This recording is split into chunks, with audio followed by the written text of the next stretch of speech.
শুভ সকাল বন্ধুরা, তোমরা সবাই কেমন আছো? আশা করছি সবাই খুব ভালো আছো আর আমরাও সবাই ভালো আছি। আর যে যেখান থেকে আমার ব্লগটা দেখছো তোমাদের সবাইকে স্বাগত জানিয়ে আজকে ব্লগটা স্টার্ট করছি। আজ হচ্ছে শনিবার আর এখন বাজে হচ্ছে সকাল 9টা। এখনও মাসি আসেনি, মাসির আসতে একটু দেরি হচ্ছে বলে আমি আবার উঠে একটুখানি ঘর ঠরগুলি তোমার ডাইনিংটাও একটুখানি ঝাড় দিয়ে নিয়েছি, যে মাসি আসলে পরে আর অসুবিধাও হবে না, মাসি একটুখানি ঘরটা মুছে নেবে, হয়ে যাবে। আর এদিকে বাসন টাসনগুলিও সেরকমভাবে বেরায়নি, অল্প বাসনই বেরিয়েছে। আর আমি দেখো গ্যাসটা একটু পরিষ্কার করে নিয়ে একটু গরম জল করে নেব, গরম জল খেয়ে তারপরে স্নান করতে যাব। শাশুড়ি এখনও স্নান করেনি, ঘরে বসে আছে। আমি স্নান করতে যাব বলে আবার শাশুড়ি আবার বসে রয়েছে। আমি একটু গরম জল খেয়ে তারপরেই তোমার স্নান করে নেব। আর আজকে তো তোমার রান্না বান্নার সেরকম ঝামেলা নেই, কারণ আজকে হচ্ছে শীতলা পূজা। কালকেই তোমার শীতল পান্তা সব রাত্রে রান্না করে নিয়েছি, তাই আজকে আর কোনো রান্না নেই। একবারে তোমার মায়ের পুজো সন্ধ্যাবেলা হওয়ার পর তখন যাই হোক গরম গরম গরম কিছু রান্না করব।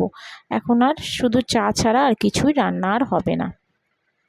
না, দুজনে দেখো চা করে নিলাম, স্নান টান করে এসে তোমাদের দাদা ভাইও উঠে পড়েছে, তাই 2 কাপ চা করে নিলাম। আমার চা একটু বেশি নিয়েছি আর তোমাদের দাদা ভাই একটু কম চাই খায়। আর শাশুড়ি বড় ছেলে চা খেয়ে নিয়েছে, ছোট ছেলেকে একটু ছাতু করে দিয়েছিলাম। আজকে একটু তাড়াতাড়ি উঠে পড়েছে, আজকে শনিবার না, আজকে তো তোমার পড়া নেই, আর আজকে তাড়াতাড়ি ঘুম ভেঙে যায়। আর যেদিনকাই তোমার পড়া থাকে সেদিনকে এরকম দেরি করে করে উঠবে, মানে যতটা ফাঁকি মারা যায়, বুঝেছো তো। এখনও তো সেরকমভাবে তোমার স্কুল চালু হয়নি, আন্টিদেরও খুব একটা তোমার পড়া ঠড়া দিচ্ছে না, খুব আনন্দ, তাই একটুখানি আরাম করে ঘুমিয়ে নিচ্ছে। আর সোমবার থেকেই তো তোমার স্কুল, তখনই তো তোমার পড়ার চাপ, তখন বুঝবে। তাই ভাবলাম থাক, একটু দেরি করে উঠছে, উঠুক।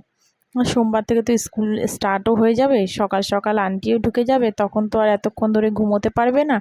তাই সেরকমভাবে আর কিছু বলি না। দেখো সব বসে বসে ও এখন টিভি দেখছে, আর এদিকে আমি ততক্ষণে তোমাদের সাথে কথা বলতে বলতে দেখো আমার বেডটাও ক্লিন করা হয়ে গেল। তা আজকে ভাবছি একটু ছেলেকে নিয়ে যাব চুলটা কাটাতে। তোমার চুলগুলি খুব বড় হয়েছে এদের 2 ভাইয়েরই, তোমার দেখেছি 15 দিন কি 20 দিনও যায় না, জানো তো, মানে চুল এত বড় হয়ে যায়, চুলের ধাত এদের 2 ভাইয়েরই খুব ভালো।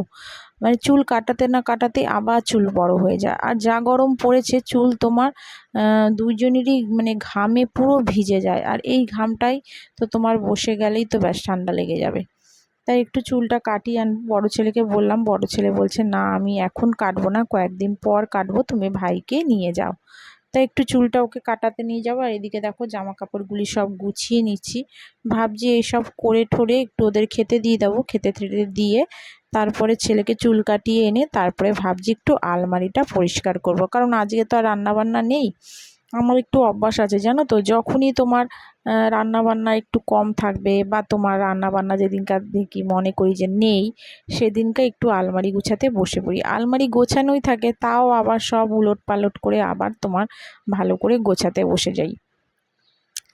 আর এগুলি তোমার জামা কাপড়গুলি তো সব নিয়ে এসছি, নিয়ে এসে সব তোমার ভাঁজ করে রেখে দিচ্ছি। আর ছোট ছেলে গেছে আবার ওই ঘরে, দেখো বেডটা ক্লিন করেছি ঠিকই, দেখো আবার সেই চাদর টাদর একটু গুটিয়ে রয়েছে, এগুলিকে আবার একটুখানি তোমার ঠিক করে নেব।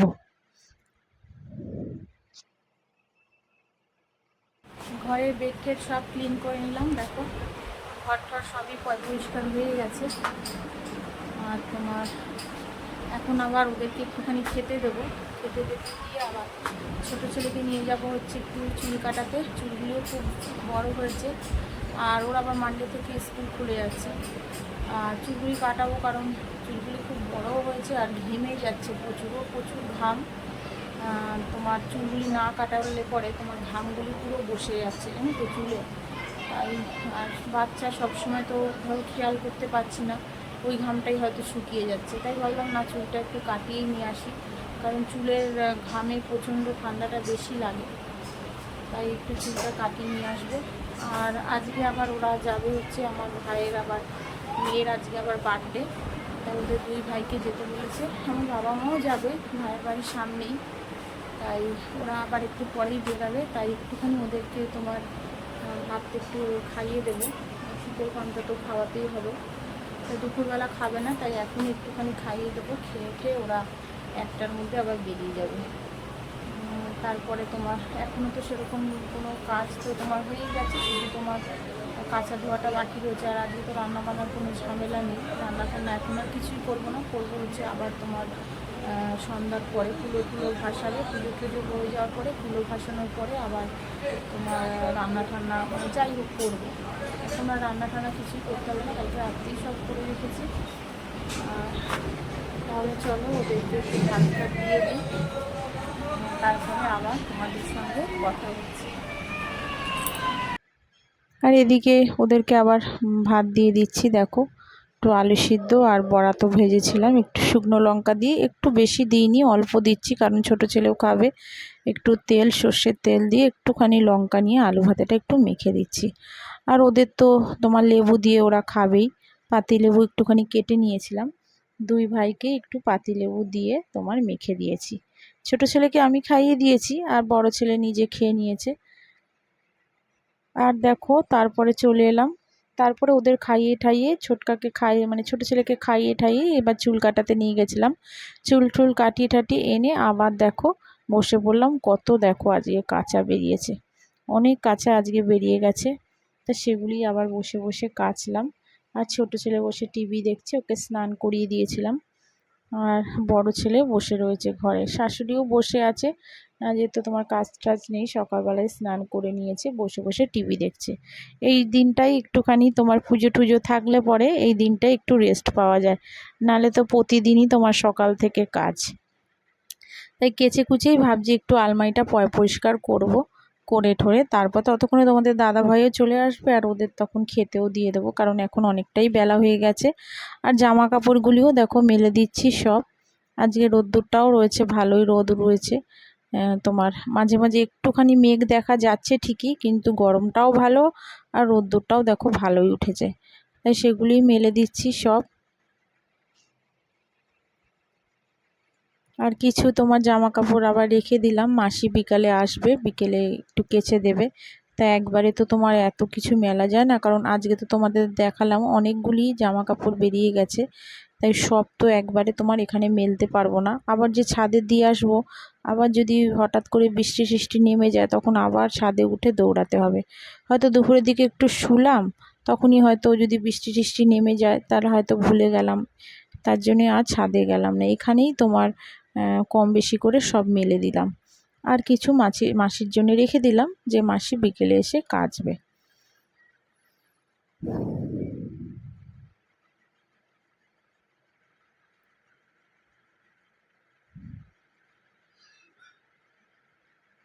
আর এদিকে তোমাদের দাদা ভাইও চলে এসছে, আমাকে ডাকছে, তা আমি এগুলি মেলে ঠেলে দিয়ে তোমাদের দাদা ভাইকে আবার খেতে দেব। দেখো কত জামা কাপড় মেলেছি।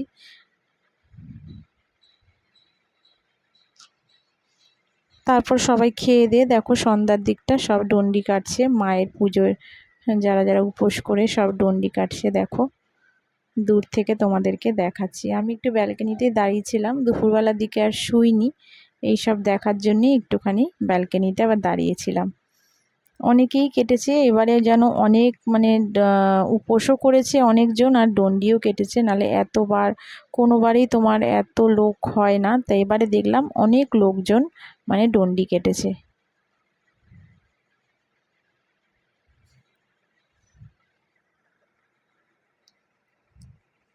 আর তারপরে একটু সন্ধ্যার দিকে শাশুড়ি সন্ধ্যাবাতি দিয়ে দিয়েছে, তা একটুখানি তোমার পাশের বাড়ি একজন বৌদিকে জিজ্ঞাসা করলাম যে কুলো ভাসিয়ে দিয়েছে কিনা, মানে আমাদের যেখানে যে পুকুর ছিল সেই পুকুরটা তোমার এখন বুজে গেছে, তা সেখানে এখন আর কুলো ভাসাতে আসে না, তাই জানতে পারিনি বলে আবার পাশের বৌদি বললো হ্যাঁ কুলো ভাসানো হয়ে গেছে, তাই আবার একটু চাটা করে নিলাম।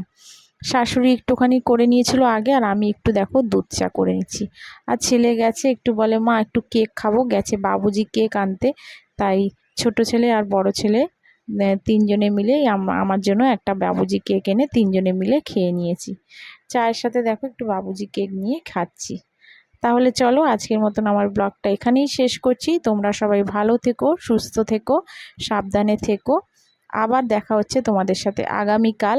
আর আমার ব্লগটা যদি ভালো লেগে থাকে প্লিজ তোমরা একটা সাবস্ক্রাইব করে আমার পাশে থেকো, আমার সাথে থেকো। আর যেসব বন্ধুরা করে রেখেছো আগে থেকে সাবস্ক্রাইব, তাদের অসংখ্য ধন্যবাদ আর অনেক অনেক ভালোবাসা। তাহলে আজকের মতন টাটা, আবার দেখা হচ্ছে আগামীকাল।